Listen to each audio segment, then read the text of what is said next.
বাসর ঘরে বসে আছি। আমার বেস্ট ফ্রেন্ড অবন্তীর সাথে গভীর প্রেমের সম্পর্ক ছিল আমার সদ্য বিয়ে করা স্বামী শুভ্র রহমানের। আজকে অবন্তী ও শুভ্র রহমানের বিয়ের দিন থাকলেও ভাগ্যক্রমে বিয়েটা অবন্তীর সঙ্গে নয়, আমার সঙ্গে হয়েছে। অবন্তী ও শুভ্রর প্রেমের সম্পর্ক থাকলেও হঠাৎ বিয়ের দিন কেন অবন্তী অন্য ছেলের সঙ্গে পালিয়েছে তা আমার জানা নেই। তবে যাওয়ার আগে ঠিক চিঠিতে আমার নাম লিখে দিয়ে গেছে যে অবন্তী সব কথা জানে এবং তাকে পালাতেও আমি সাহায্য করেছি। তাই জিদ করে শুভ্র আমাকে বিয়ে করেছে। বিয়ের পরে শুভ্রের চাচা আমাকে শুনিয়ে শুনিয়ে বলেছিল, এ মেয়েকে তো শুভ্র ভালোবাসে না, ভালোবেসেছিল অবন্তীকে, কিন্তু অবন্তী অন্য ছেলের সাথে পালিয়েছে, তাই এই মেয়েকে জিদ করে বিয়ে করেছে। শুভ্র যে রাগী, সংসার টিকবে তো নাকি প্রতিশোধ নেওয়া শেষ হলে সংসার ভেঙে যাবে বলেই তিনি হাসতে লাগলেন। কথাগুলো শুনে আমার মাটির ভিতরে ঢুকে যেতে ইচ্ছা করছিল। জীবনে কোনোদিন প্রেম করিনি বিয়ের পর নিজের স্বামীকে ভালোবাসবো বলে, কিন্তু এখন কি হলো, আমার জীবনটাই এখন প্রতিশোধের আগুনের জ্বালানি হিসাবে ব্যবহার করবে। অবন্তী আমার জীবনের সবচেয়ে গুরুত্বপূর্ণ অংশ, সে আমার বোনের চেয়েও বেশি ছিল। শুভ্র আর অবন্তী যখন প্রেম করত তখন আমি তাদের কথা বলার সুযোগ করে দিতাম, কোথাও ঘুরতে গেলেও আমাকে নিয়ে যেত।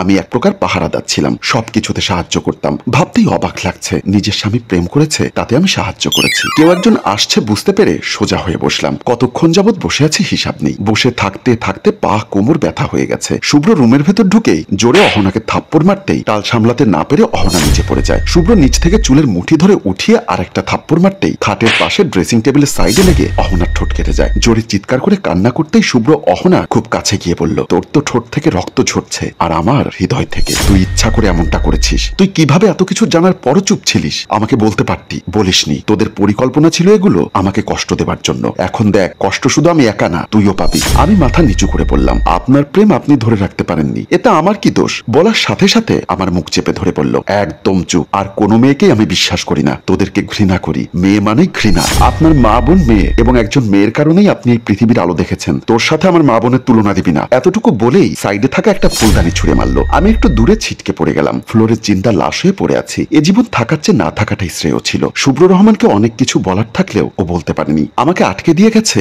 আমারই প্রাণপ্রিয় বান্ধবী। আমার বাবা মা নেই, চাচার কাছে মানুষ হয়েছি। চাচা খেটে খাওয়া মানুষ, নুন আনতে পান্তা ফুরাতো। চাচিকে মাশাল্লাহ জল্লাদের থেকেও কোনো অংশে কম নাম্বার দেওয়া যাবে না। এত কষ্ট করে বড় হবার পরও স্বামীর ঘরে এখন বিনা দোষেও দোষী হতে হলো। বেলকনিতে শুভ্র সিগারেটের ধোঁয়া উড়াচ্ছে, আর চোখে অহনাকে ফ্লোরে শোয়া অবস্থায় দেখে কিছুটা শান্তি লাগছে। ইচ্ছা করছে মেরে ফেলি, তবে এভাবে না, আস্তে আস্তে কষ্ট দিয়ে। শুভ্রর মায়ের মুখে রাজ্যের যত মেঘ আছে সব এসে একসাথে ওনার মুখে জমেছে। ছেলের বউ একেবারেই পছন্দ হয়নি। অবন্তী তার অনেক পছন্দের ছিল। অবন্তীর না হবারও কারণ নেই। অবন্তীর বাবার তো অঢেল টাকা পয়সা ছিল, সম্পত্তিও ছিল। তার একটা অংশ তো শুভ্র পেত। তিনি হাউমাউ করে কান্নাকাটি শুরু করেছেন। মা, এসব বন্ধ করো, বাড়ি ভর্তি মেহমান। এসব কি বলছো? তোর ভাই তো ফকিন্নি মেয়ে একটা বিয়ে করেছে, বাপ ভাই কিছুই নেই। আমাদের এত টাকা পয়সা খাবে কে মা? আমাদের ভাই তো একটাই, আর আমি একা। যা আছে দু ভাইয়ের জীবন শেষ হয়ে পরবর্তী প্রজন্মের ছেলে মেয়েরাও আরামসে দিন কাটাতে পারবে। তাও তোমার হয় না? না, হয় না। এখন আমার চোখের সামনে থেকে যা মৌ। রাগে আমার মাথা গরম হয়ে আছে। এত রাগ যে করো, অবন্তী যদি পালিয়ে না যেত তাহলে তো আর অহনা এমনি এমনি এ বাড়িতে আসতে পারতো না। শুভ্র সিগারেটটা ফেলে দিয়ে অহনাকে কোলে তুলে বিছানার ঠিক মাঝখানে ফেলে দেয়। কোমরে বেশ ভালোই ব্যথা লেগেছে।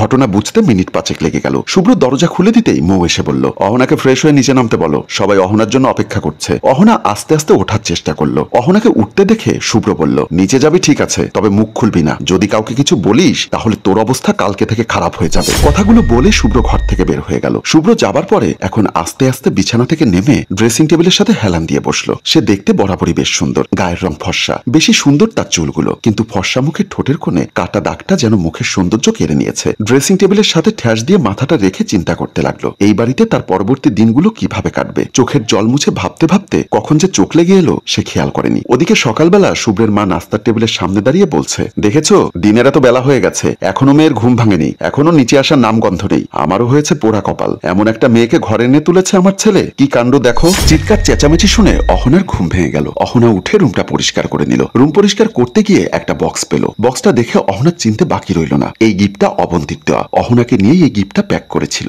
ভেতরে কি আছে খুলে দেখেনি। কৌতূহলবশত খুলতে চেয়েও আবার খুলল না। মনে হলো শুভ্র যদি জানতে পারে তাহলে হয়তো এটার জন্য আবার মারধর করবে। লাগেজ থেকে মেরুন কালারের শাড়ি বের করে সোজা শাওয়ার নিয়ে ওয়াশরুমে চলে যায়। ওয়াশরুমে শাওয়ার ছেড়ে দাঁড়িয়ে থাকলো কিছুক্ষণ। কাল রাত থেকে তার সাথে যা হয়েছে সে এখনো নিঃশ্বাস নিতেই পারছে না। তারপর শাওয়ার বন্ধ করে কোন রকম শাড়ি পেঁচিয়ে ওয়াশরুম থেকে বের হয়। ড্রেসিং টেবিলের সামনে গিয়ে নিজেকে দেখেই ঠোঁটের কোণে কাটা দাগ চোখে পড়ে। ঠোঁটটা ফুলে আছে, ভেতরে অনেকটুকু কেটে গেছে, কপালে আর সাইডেও কেটে গেছে। সেখানে দাগ স্পষ্ট হয়ে উঠেছে। কনসিলার দাগটা ঢাকতে বেশ ভালো কাজ করবে। যেই ভাবা সেই কাজ। কনসিলার দিয়ে দাগটা ঢেকে নিল। তারপর অহনা নিচে নামলো। নিচে আসতেই অহনাকে দেখে সবাই মিটমিট করে হাসছে। নীলাভাবে দৌড়ে এসে একটা হাসি দিয়ে আমাকে নিয়ে আবার রুমে গেল। কি করছো? এভাবে কেউ শাড়ি পেঁচায় আর ঠোঁটের কোণে এগুলো ঢেকে রাখতে হয় না অহনা। শুভ্রটাও বজ্জাত, তোমার একই হাল করেছে। ভাবি এগুলো কি বলছেন? আরে লজ্জা পাচ্ছ কেন? হয় এমন সবার সাথেই। আমার কথাগুলো শুনে হজম হচ্ছে না। কি বলে এগুলো? তাও মুখ বুঝে সহ্য করে নিলাম। শাড়ি পরানো শেষ করে আমাকে আবার সবার মাঝে নিয়ে গেল। নিচে গিয়ে সেখানে যেতেই দেখলাম অনেক মানুষ বসে আছে। নীলা ভাবি বলল,